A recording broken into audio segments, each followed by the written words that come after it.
Thanks very much, Beth. I appreciate it. And I enjoyed listening to the findings that you had. The truth is that there's so many questions on what folks will do with their opportunities for hybrid and for fully remote. I do have some statistics in here. Regardless of where we go, regardless of what our statistics tell us, and the idea of holding and having a fabulous team, it's all about leadership.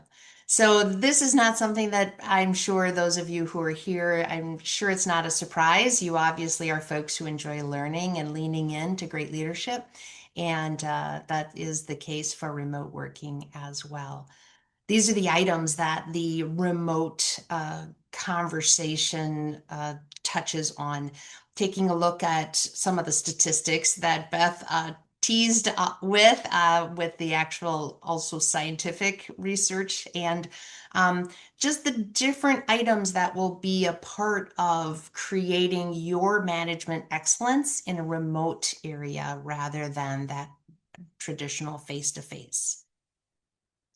These are the items that across the board are true. And that is that the culture, it matters, whether a person is walking the halls or whether they are sitting in their home.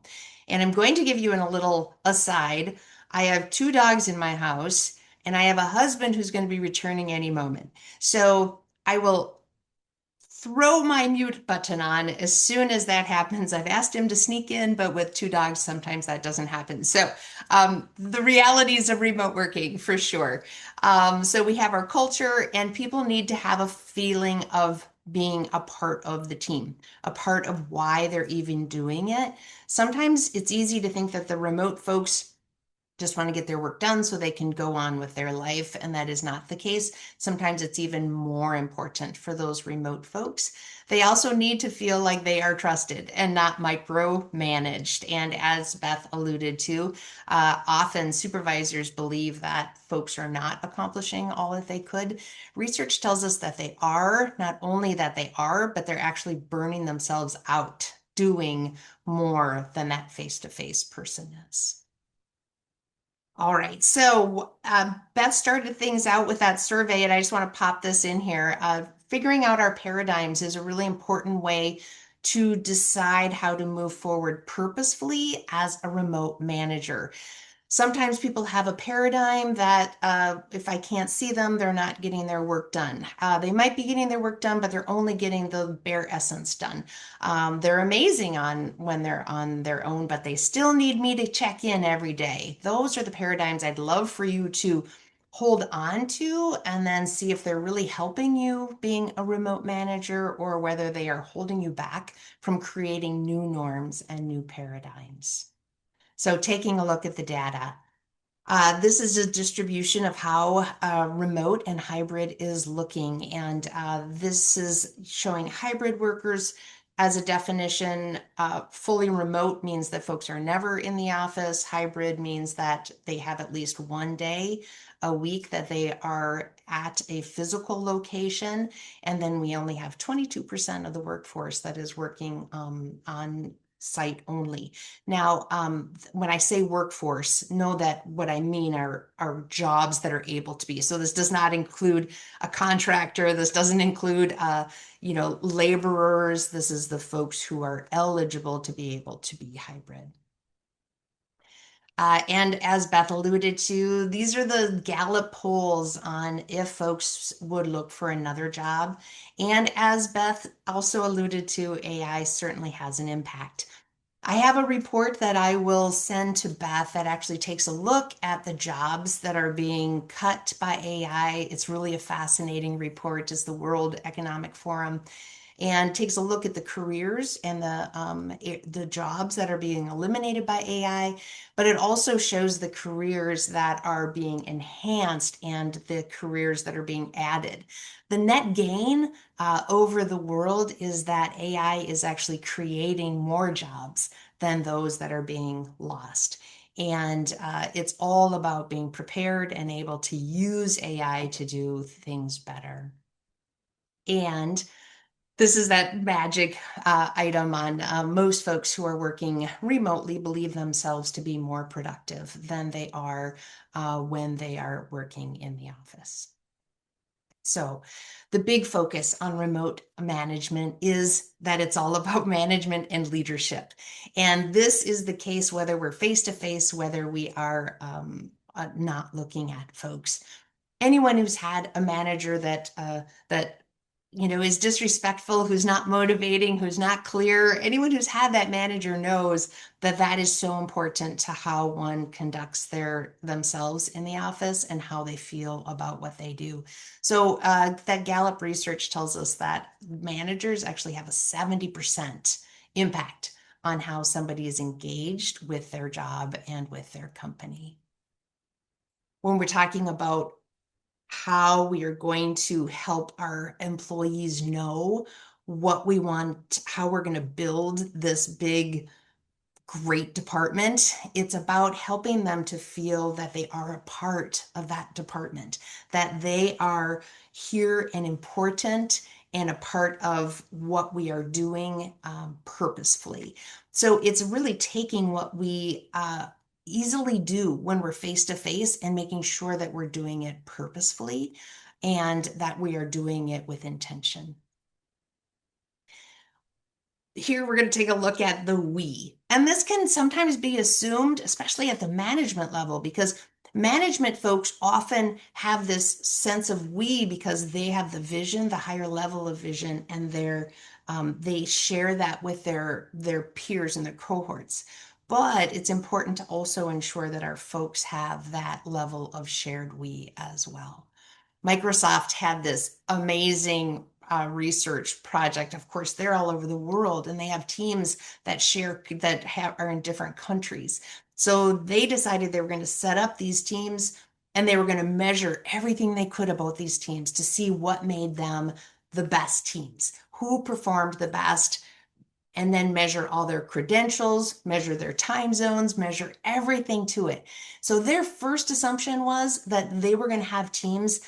Their best teams were going to be those who had the best people. They were the ones who were going to have the best credentials. They were going to be the ones that made the most sense on paper to be able to conduct themselves and to get all of their information done. They also were going to be the highest ratings in terms of their performance. So in other words, let's make some teams of rock stars and see how great they do so that we can prove that that's what we need to do with teams. What they actually found out was that it had to do with these things instead.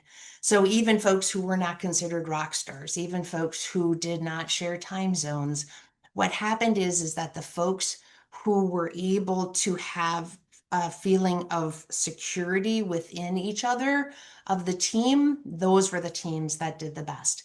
They could depend on one another. They had structure and clarity. They knew who was doing what and what was going to happen next. They knew why they were together. They knew what they were working to accomplish, and they knew that what they did made a difference. That it made a difference not only on the team, but to the organization and to be outside of the organization. Psychological safety is what helps people feel okay when they make mistakes. We all know that making a mistake is the only way to learn how we move forward and how we do things well. But if we have a team that feels that if they make a mistake, that they're going to be punished or seen as slacking off, then we're going to lose that ability to have folks build off of their skills and ideas and creativities. So the difference that trust makes in a team, the folks who had trust in their organization, our research shows that they are more productive, more creative. That's what I love, and engaged. So they're more creative because they can be. When folks feel like they're going to be shut down when they have a new idea or something happening, then they're going to lose their creativity on how to do things well and how to do things better. Conversely, those low trust environments, they have a lot of turnover and burnout and stress. These are all really obvious things, but at the same time, they're items that in the remote workplace, we need to make sure purposefully that the trust level is there And there's some specific ways on how to do that and how to make that purposeful. Here's a really interesting statistic I found. We know that that respect has a huge, huge, huge impact, and yet only 54% of employees said that they receive regular, respectful feedback from their leaders. Again, it's about being proactive, intentional, and making sure that our employees know that they are appreciated and that they are interested, like that interesting, that what they bring to us has an impact and is important for us. These are some of the other results. I just have a bunch of these because I think they're so fabulous. 13% fewer sick days when folks feel that they are in a high trust setting, 50% less burnout, and 29% more satisfaction with their lives, not with their work lives, but with their lives. So the idea being that we all know that it's a choice that folks are working with us and working within our organizations. Every time we can make a effort at helping people to feel like we trust them and that we know that they are qualified and do well, we are putting these deposits into our accounts on how folks feel that they are trusted within our organization. Here are some of the ways to make sure that we do not build trust in our organizations. I'm a huge Stephen Covey 7 Habits fan, and one of the concepts he has is this emotional bank account that we have an account with everyone that we work with, everyone that we engage with. And these are some examples of how we withdraw from that account, how we take away from our trust account. When our employees hear us talk about another person negatively, our employees assume that when they're not around, the leader is talking about them as well. So this also reduces that ability to be creative and to think that I can make mistakes because I'm afraid that my leader is going to be talking to other folks the same way that I've heard them talk.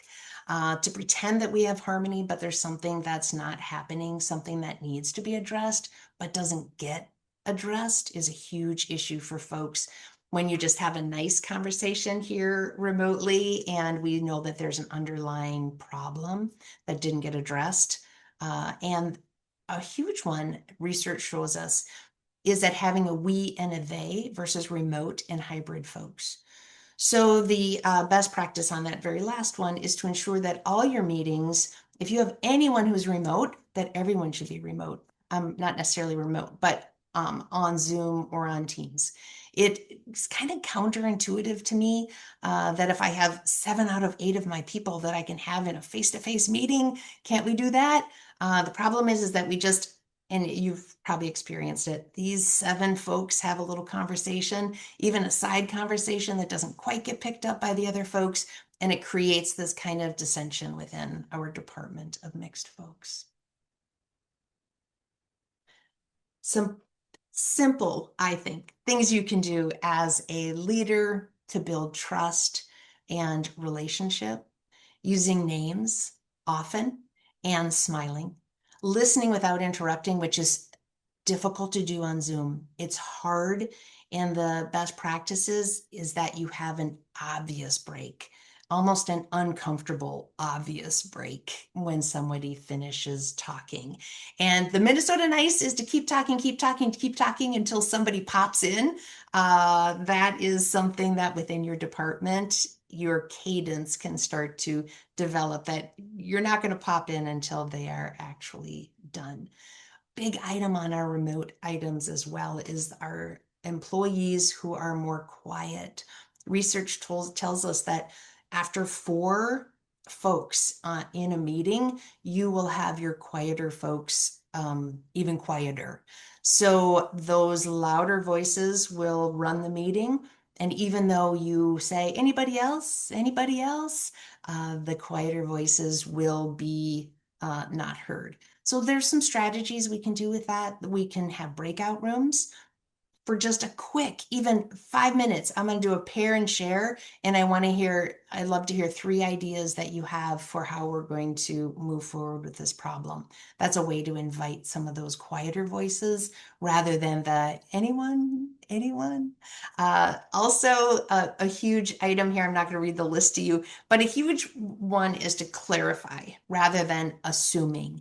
Research tells us that through email and through digital communications that we have a negative bias.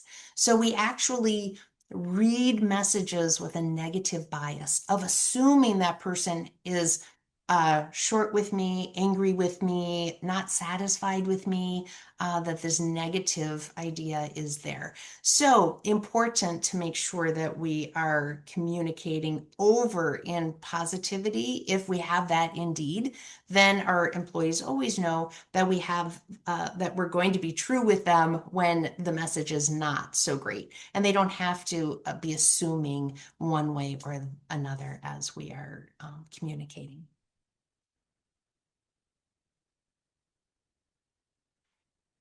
In addition to feeling that trust and psychological safety, we also need a why. Why am I even here? Does what I do even matter? And these are important items for our remote folks. And I love this quote, working hard for something we don't care about is called stress, and working hard for something we love is called passion. I think it's so true as we're just feeling like that gerbil or that hamster running around and around on the wheel. It's hard to feel great about what we're doing or passionate about what we're doing unless we have that real reason on why it's important. So these are some ways that creating the why actually helps our organization and our teams. Folks who have a connection to why, we have reduced conflicts because we have this higher reason that we're doing it, not just because we're irritated with each other or I do it this way, you do it that way. We have a larger purpose for why we're doing it. We also agree on a standard way that we do it so that we don't need to keep guessing our process every single time that we're doing it. These are all, I have references for you at the end of this that I'm sure Beth could share. These are all just based on research. It's fabulous information because it's such a topic of interest. So these are all, I'm not quoting the items for you here, but they are items that from various studies on organizations improvements. These are some ideas on how to help your team feel a connection to the why. So some can be a connection to a larger mission.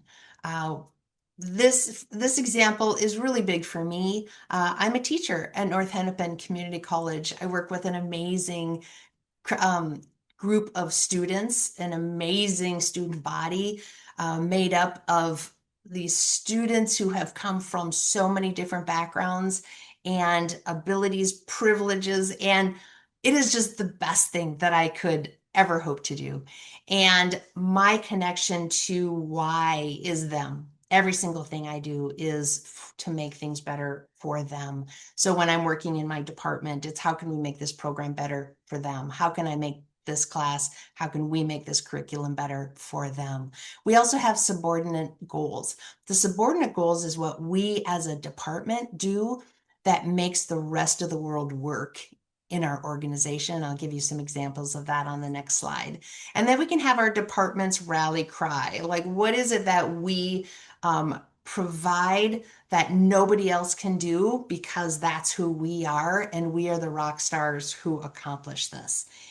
These are just 3 different ways that some organizations build those whys. These are some of those superordinate goals. An IT group, make our organization and its people function well and efficiently at all times. That as long as like nobody gets stuck doing what they do because we're so good at helping them continue going. Marketing is making our purpose and product known and valued. Human resources, creating a workplace where people can do their best work and stay.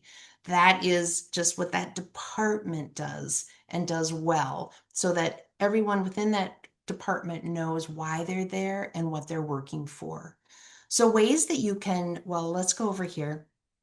The idea of the rally cry, this can be an individual, but it can also be a department. And this one is a little bit cerebral in terms of it's hard to measure. But these are often organizations that can find like an injustice or that they're fighting to create a new way of the market receiving this product or service. They're bringing an ability for somebody who's never been able to accomplish this before, and we're bringing that to the market to make them able to do that. We also see folks with allyship, that the reason that they're here is to help somebody else. So there's tons of ways on how to create why or to help your employees see their why. They don't have to have the same why as you do, but to keep going back to the why. Wow, Kristen, thank you so much. This project helped really eliminate any issues that our client has trying to get in touch with customer care in a timely way to avoid them being so frustrated. Just bringing that why back to what they do instead of great job or thanks. Being purposeful in those communications is helpful. All right. Our remote and hybrid world has created some wonderful items and some more difficult items. So, as I said before, we have this negative bias on how we receive things digitally. And what I would encourage us to do is to take a look and say, how can we even recreate the way we do things because we're remote and hybrid?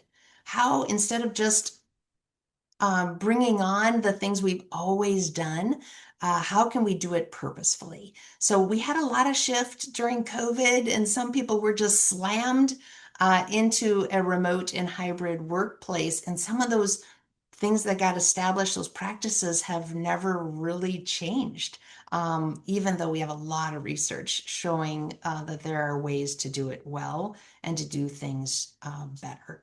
One being the way that meetings are focused and created on who should be in a meeting, not having an hour-long meeting where everybody sits just to hear everybody else talk, to just be more purposeful on how we do those items. So my big item here is to encourage you to see how you're doing things, and if you're doing it because it's always been done that way, or if it really is a best practice for how to engage remotely and in hybrid. Interruptions. Oh my goodness. I have this wonderful privilege of working with students, and I also have this privilege of setting up times that I will always be available to students. And that is to enable a time where I have this window open. They know I have this window open, and we can chat during those times all the time. That is actually one of the best practices, even for a workplace rather than a professor's office hours. That a workplace that managers, leaders have these times that they say, hey, I'll have my window open for us to chat from 8 to 10. And let's just make sure we spend that time catching up on things. So the thing that sounds strange to people is, but what if I have a question? What if I'm stuck on something?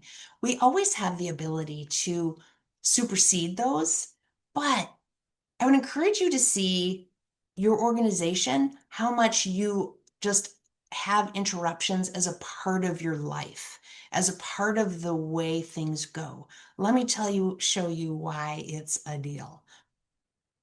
When folks had their interruptions taken away, not even taken away, filtered, specific, they turned off their email notifications. They turned off their Teams notifications only until the time of the day that it was scheduled to receive the emails and the team notifications. Look what happened. people's stress levels and blood pressure got better. The people felt more focused and more productive. They liked their jobs more. The thing, oh,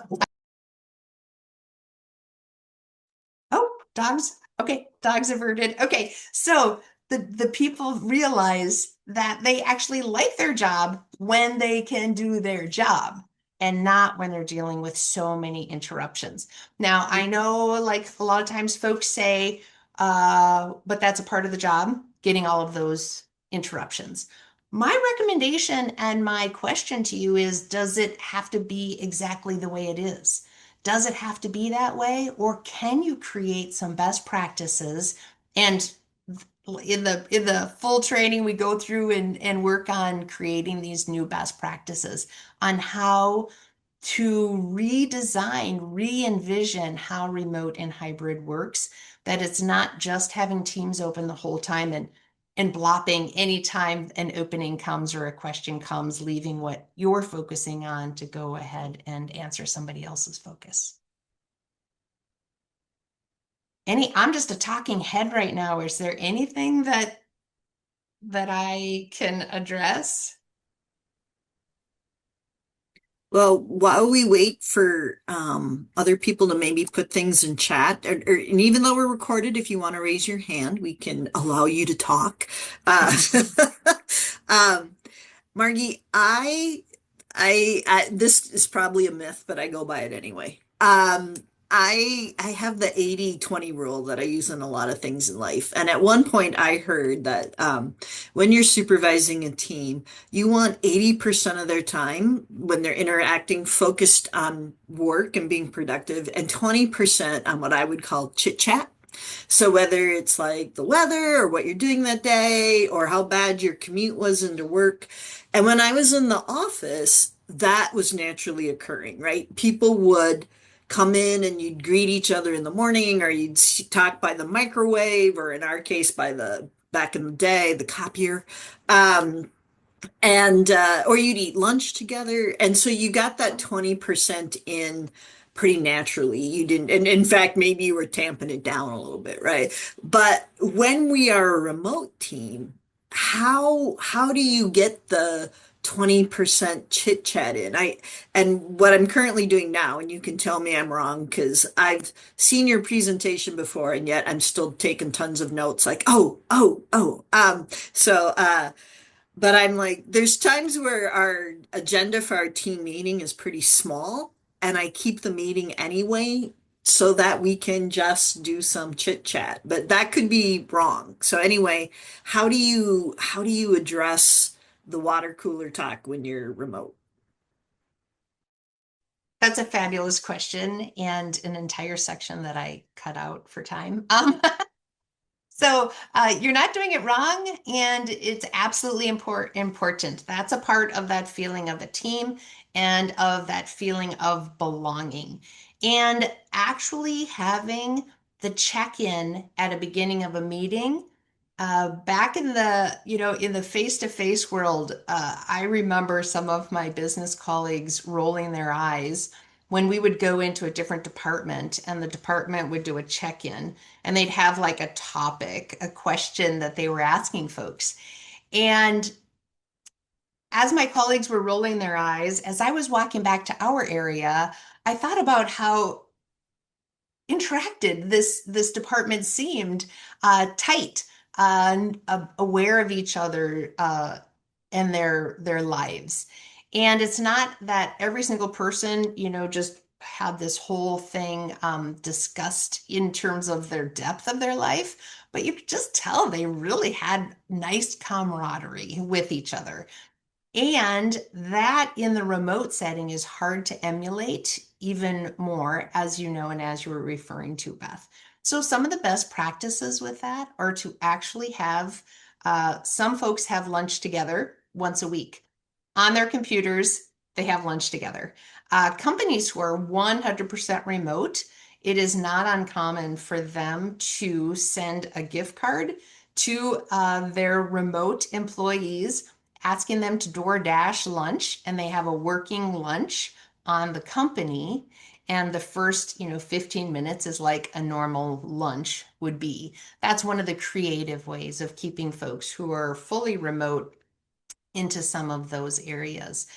There's also fun an office tour where folks who want to, with their department, they share their office and what is in their office because those are the personal touches that we have for us as we're conducting business. So all of my colleagues who are remote, they all know my grandbabies. They all know the different things that are a part of my life, and then we'll talk about the other folks' backgrounds as well.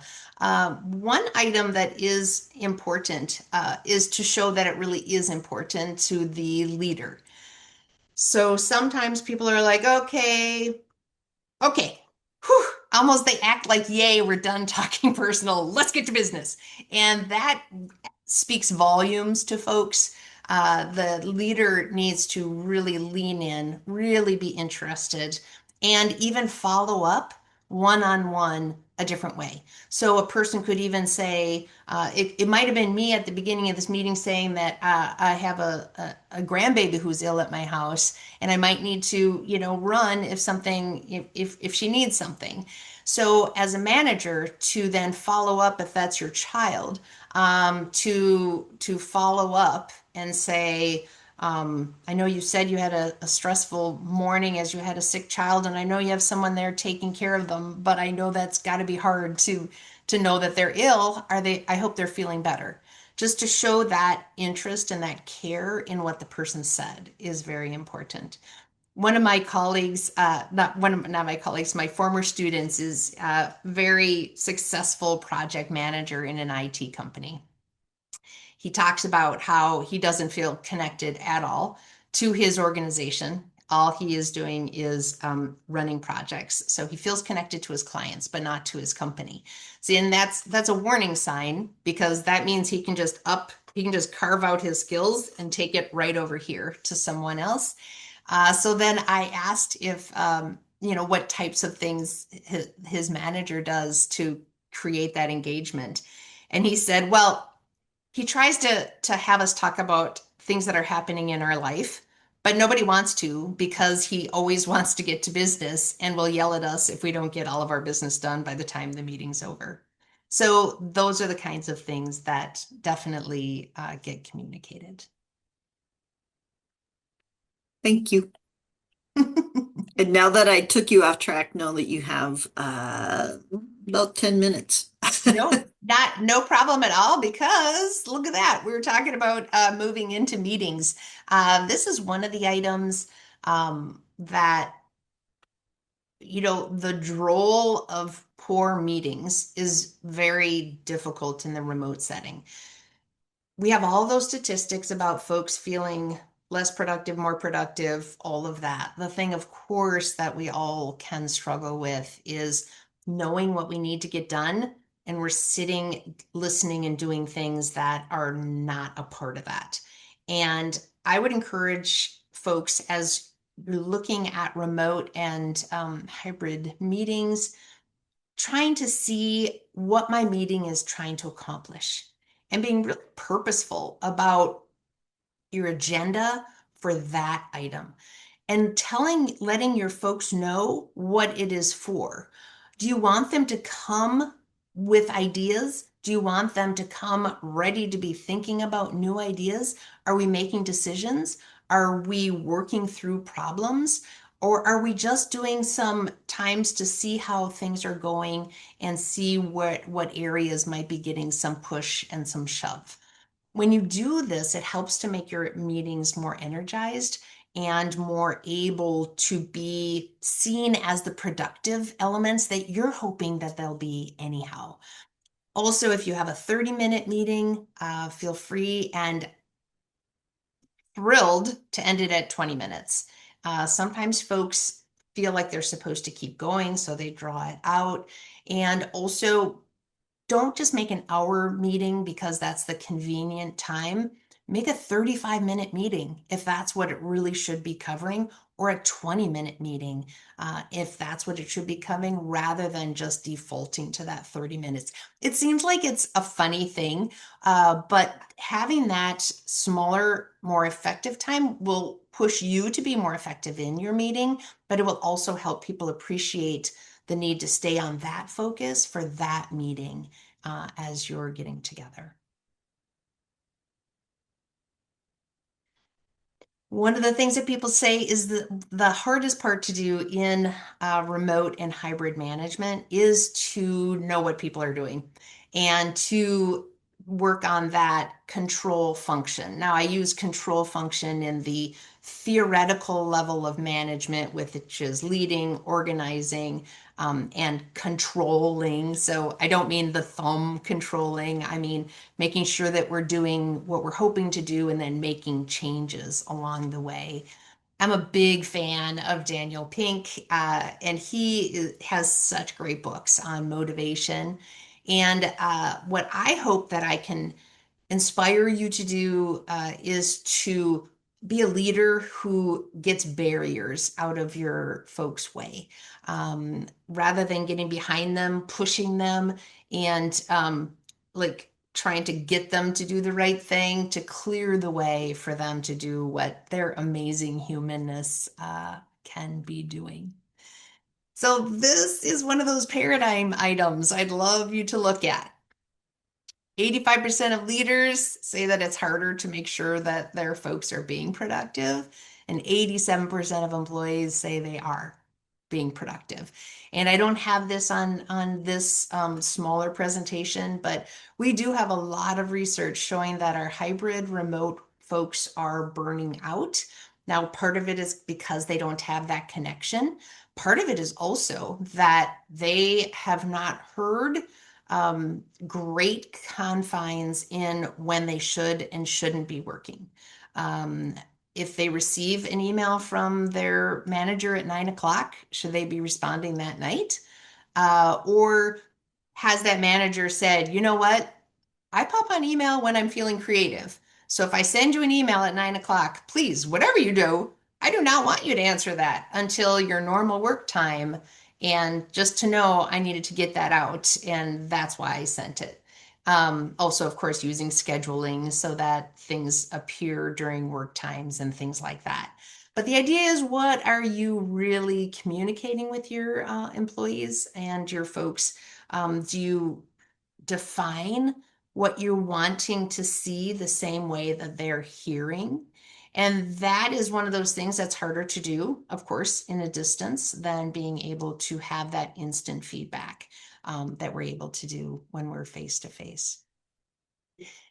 The success of your world in remote is going to be on building trust and autonomy, but this is the case for everything, face to face as well. Even folks, one of the studies that are in the references is bankers. Bankers, really well educated, really motivated folks. The folks who were given the most autonomy and trust were the ones that just superseded the folks who still had all of the credentials and the abilities, but they just were not as motivated because they had such pressure on them from the manager. This one, when I was managing, this one was an easy one for me because my brain is kind of wacky. My brain does things differently than other people do things. So it would be really ridiculous for me to have told somebody how to do a project, how to do things right, and how to do things well. So instead, to take the barriers away, make sure that we have folks that are understanding our hopes and our goals, to make sure that's shared. That's the imperative item on these, on making sure that we provide that for our employees. And I'm a big people person. I really believe that when you let people know that they're important, and you let people know that you are glad to be working with them and you want to do it well, I think it makes a huge difference.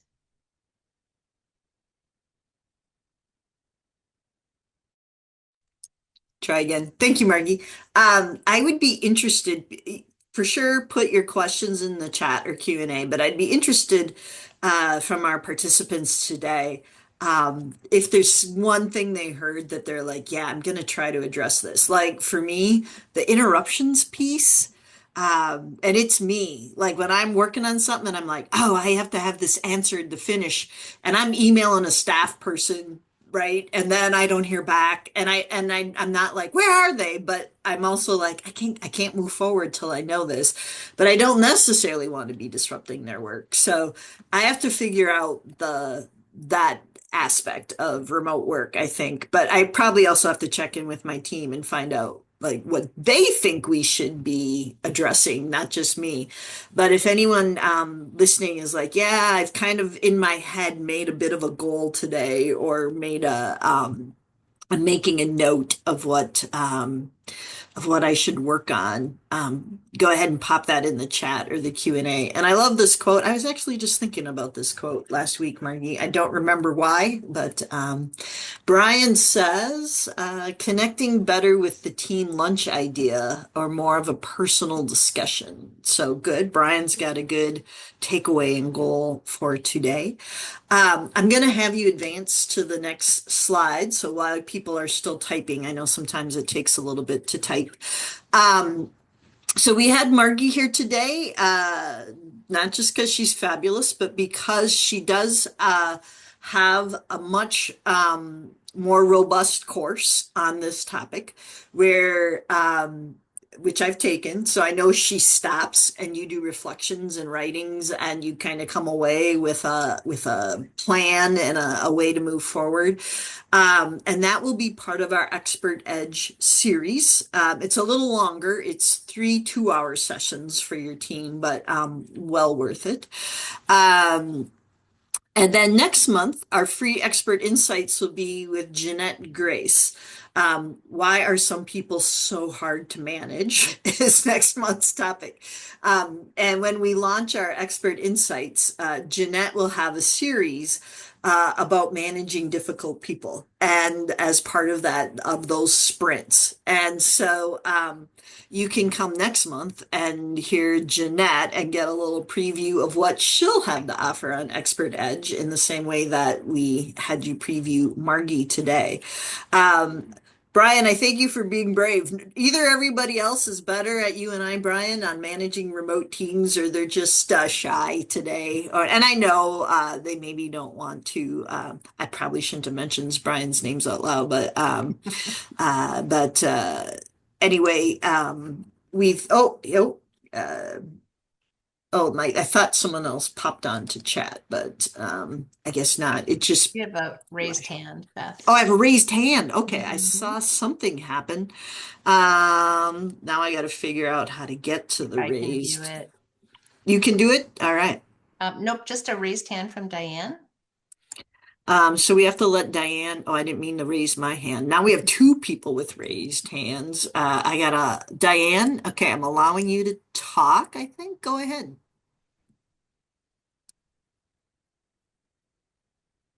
That Uh, work, Diane? Beth, do you need to unmute Diane?